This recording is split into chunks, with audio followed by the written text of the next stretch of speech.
नारायण हरि हरि ओम।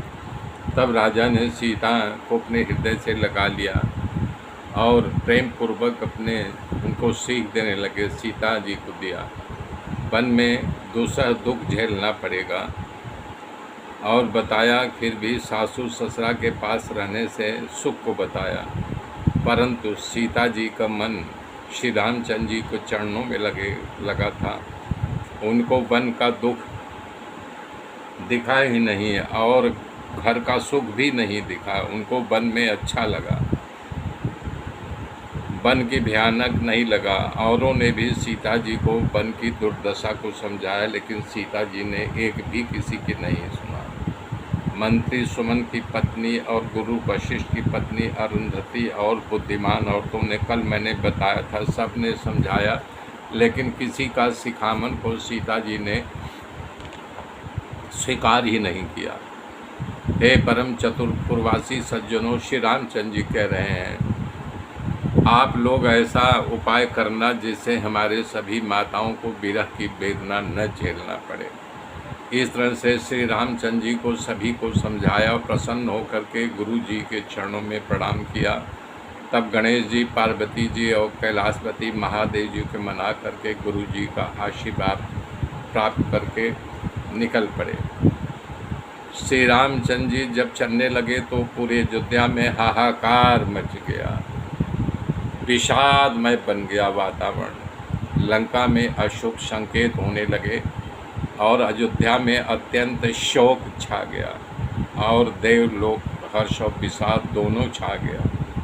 हर्ष इसलिए छा गया कि अब असुरों का नाश होगा, विषाद इसलिए छा गया कि अयोध्या वासियों की ये शोकरता को देख नहीं पा रहे थे।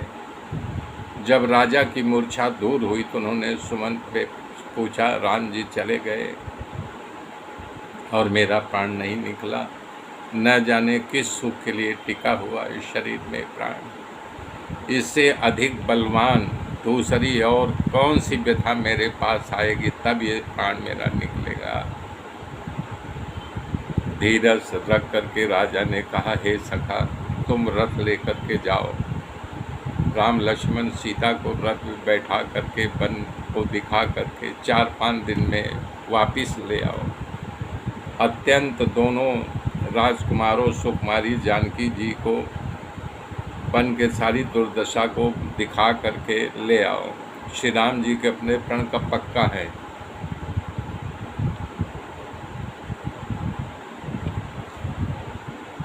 वो अपने प्रण को नहीं छोड़ेंगे। सुकुमारी जानकी को समझा बुझा करके धीरज दे करके उनको ले आओ। तब सीता जी वन देख करके डरे तो हमारी शिखामन उनको समझाना और कहना, तुम्हारे सासू ससुरा ऐसा संदेश कहलाया कि हे पुत्री, तुम वापस चलो, वन में बहुत क्लेश है। कभी अपने पिता के घर पसी ससुराल जहाँ तुम्हारी इच्छा हो वहाँ रहना। इस तरह से उपाय करना कि सीता वापस आने पर मेरे प्राण का आधार मिल जाएगा। मेरे मित्रों, मेरे साथ जुड़े रहिए, आगे की गाथा फिर कर जोड़ूंगा। तब तक के लिए जय श्री राम।